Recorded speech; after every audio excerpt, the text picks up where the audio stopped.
Malawak na swimming pool with slide at may cottages pa. Swak na selfie spot, lalo ngayong paparating na ang tag-init. Pero hep, ang resort, nasa gitna pala ng Chocolate Hills sa Bohol.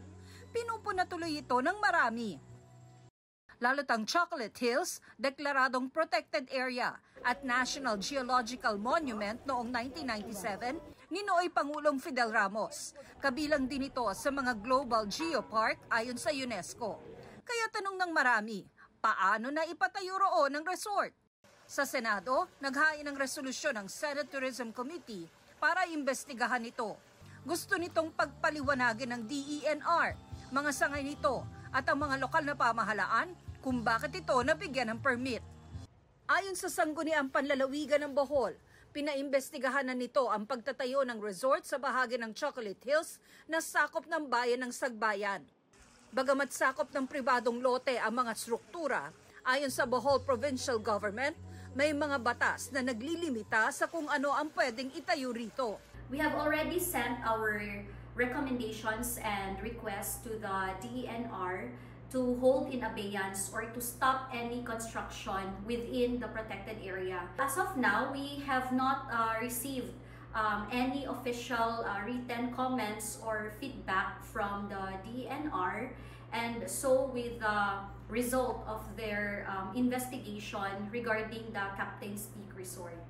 Sabi ng DENR, kung natituluhan ang bahagi ng Chocolate Hills bago ito ay deklarang protected area noong 1997, kikilalanin daw at irerespeto ang karapatan at interes ng pribadong may-ari. Pero pwede raw patawan ng lugar ng mga pagbabawal at regulasyon sa kung paano ito gagamitin at ide-develop na ide-detalye sa Environmental Impact Statement bago pa ito isyuhan ng Environmental Compliance Certificate o ECC.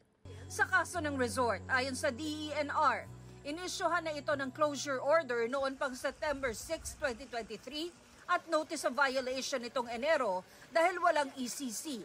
I-inspeksyonin daw nila ang lugar para ipatupad ang closure order. Under the local government code, it's the municipal government that has the primary duty to issue the cease and desist order also and maybe a closure order. Kasi sila din ang nag-issue sa building permit and the mayor's permit. The governor sa provincial government, we can do our supervision making sure na na-enforce talaga ng municipal government ang batas. Ayon naman sa Department of Tourism, hindi accredited at wala ring application for accreditation ng resort sa Kagawaran. August 2023 pa raw sila nagpahayag ng pagkabahala at nakikipag-ugnayan sa Kapitolyo ng Bohol kaugnay ng issue.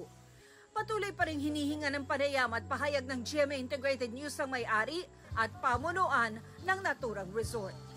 Para sa GMA Integrated News, Tina Panganiban Perez, ang inyong saksi. 2019 pa o bago pa ang COVID pandemic, operational na ang Captain's Peak Resort sa gitna ng Chocolate Hills sa Bohol. Pero ngayong araw, kinordonan na ang paligid ng swimming pool at hindi na nagpapapasok ng mga bisita. Kinansela na rin ng Sagbayan LGU ang kanilang permit to operate nang malamang may naka-issue ng temporary closure order mula sa DENR. Sabi sa pahayag ng DENR kahapon, September 6, 2023 sila nag-issue ng utos na ito. At noong January 22, 2024 naman, nag-issue sila ng notice of violation dahil nag-operate ang resort ng walang Environmental Compliance Certificate o ECC. Aminadong resort na wala silang ECC dahil hindi pa tapos ang kanilang aplikasyon sa DENR. Mahaba raw kasi ang proseso. Wala mo na problema na mo nga wala ni isisi. Bisod lagi ning ignorante kay taba. Record na ignorante kayo nga kanang magkuan og business mo na nay lesson to learn. So atay mahimo ato dyan ng paningkamutan nga i-comply. Pero paano nga ba pinayagang matayo ang resort? Ayon sa Bohol Provincial LGU, nabigyan ng clearance ang resort mula sa Protected Area Management Board o PAMB noong 2018. PAMB ang ahensya sa ilalim ng DENR na namamahala sa mga protected area tulad ng Chocolate Hills na isang UNESCO-declared geopark. Dahil sa PAMB clearance, wala raw nagawa ang Sagbayan LGU kundi mag-issue ng building permit. It is presumed to be regular kasi nagsumula yan sa ibaba sa ibaba. So, meron namang PAMB resolution na kahit na ito isang protected area, meron naman tinatawag na multiple use zone. Ang Provincial LGU naman humingi raw ng aksyon mula sa DENR noong August 2023 matapos ang investigasyon ng kanilang sangguniang panlalawigan.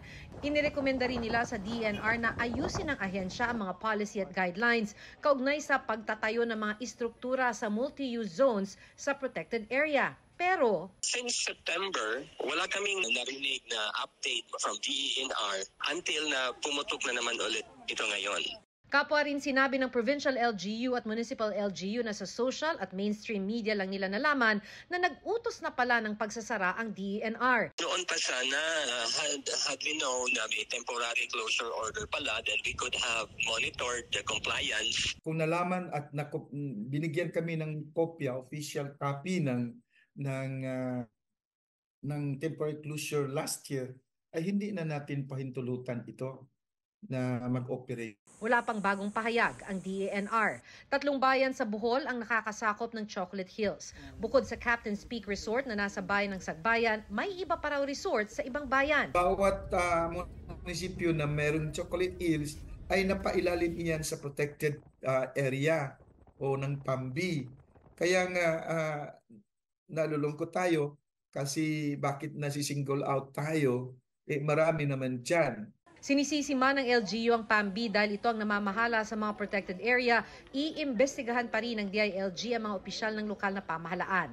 Sabi ni DILG Secretary Benher Abalos, titingnan nila ang pananagutan ng mga LGU na nasasangkot at magsasagawa ng legal na hakbang kung mapatunayang may nagpabaya o may irregularidad.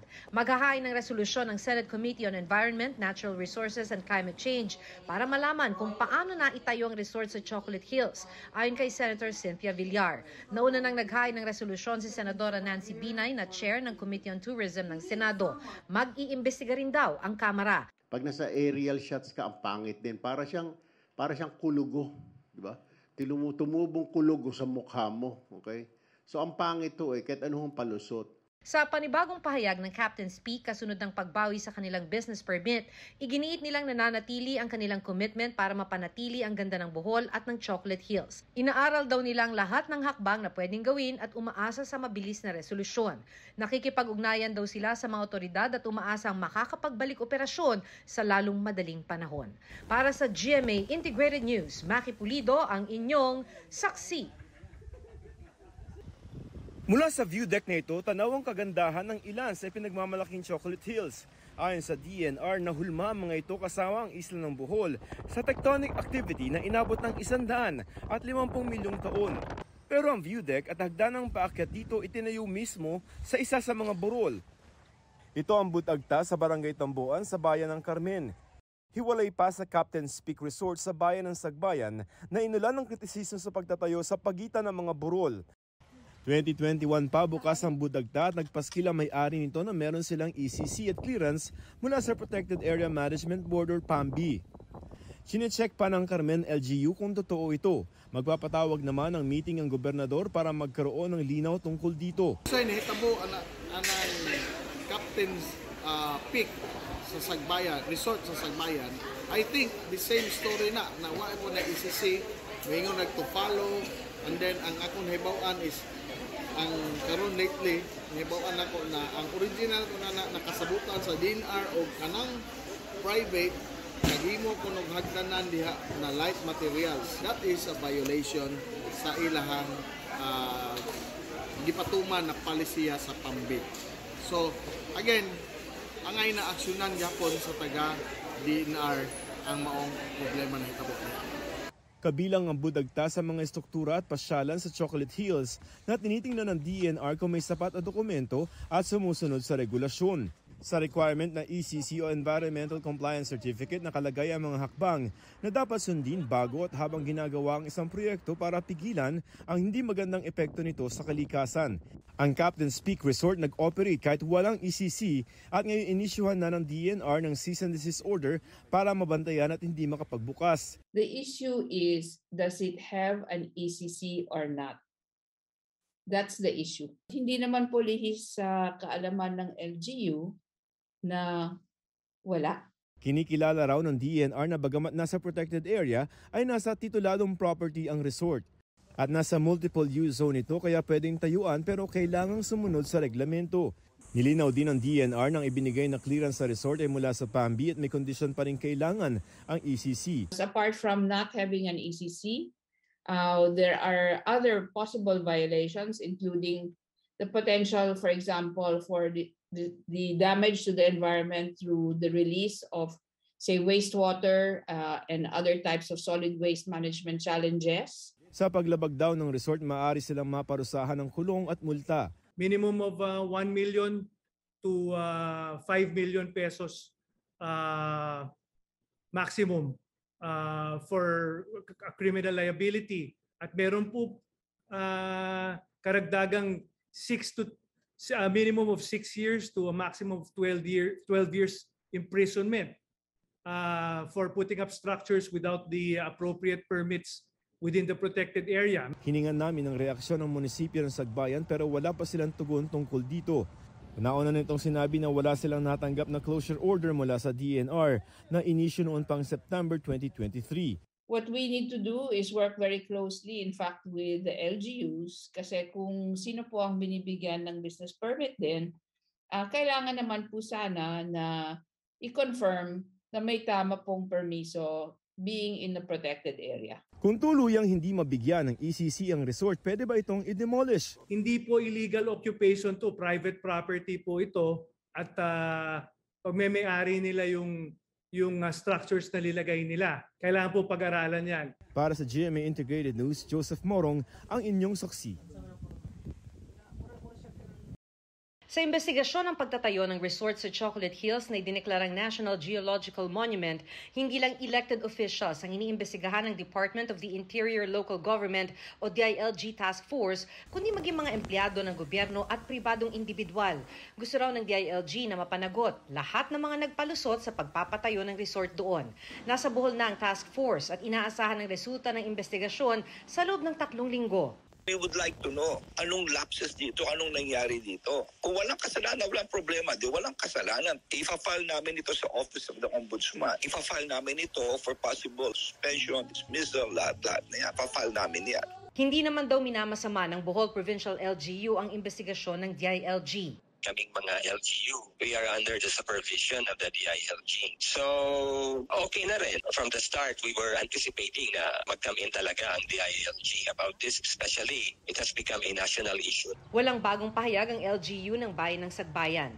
Pero nauna nitong sinabi na ang nakuhang clearance ng Captain's Peak mula sa Protected Area Management Board o PAMB noong 2018 ang batayan ng pagbibigay ng building permit sa resort kahit walang Environmental Compliance Certificate o ECC mula sa DENR. Paglilinaw ng DENR, hindi bahagi ng kanilang ahensya ang PAMB.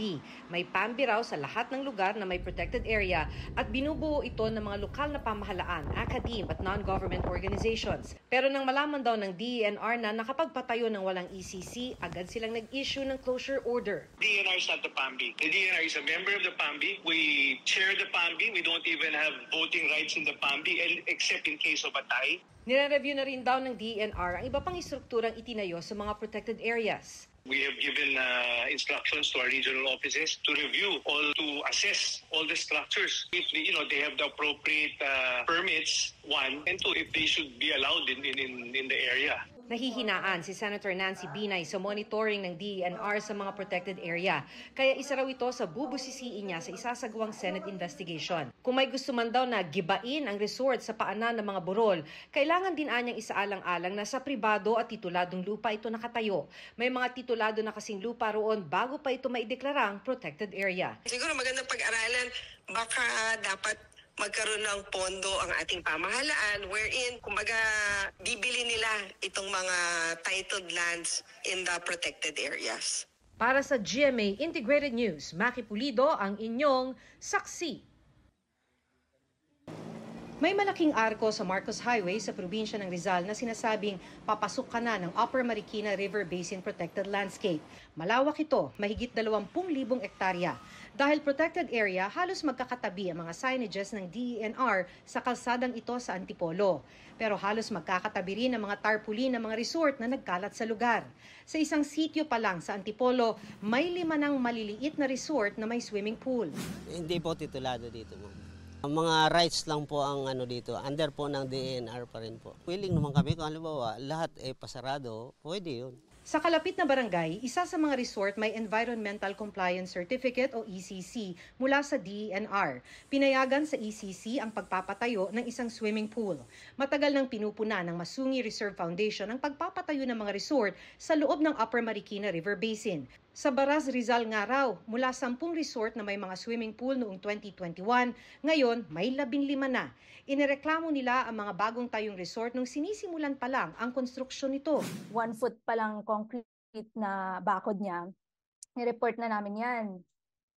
Ngayon, 10 meters high na yung bakod. Tanong namin, bakit nag-report na kami, bakit hindi napigilan? Under the law, it's actually the DNR, that is the Administrator of Protected Areas. Ipinapaalala nga nila na hindi permanente ang status ng Bohol Island bilang isang UNESCO Global Geopark. Sasailalim uli ito sa evaluation sa taong 2027 at kung makitang hindi sumusunod sa criteria ang Chocolate Hills at iba pang geosites sa Bohol, maaaring tanggalin ang Bohol bilang isang Global Geopark. We are in danger of losing that status kung hindi tayo mag-ayos. Yes, we could. Kasi ang mangyayari dyan, pag may revalidation, there is a team that will come to the Philippines and check all those geosites again. We have to ensure that all the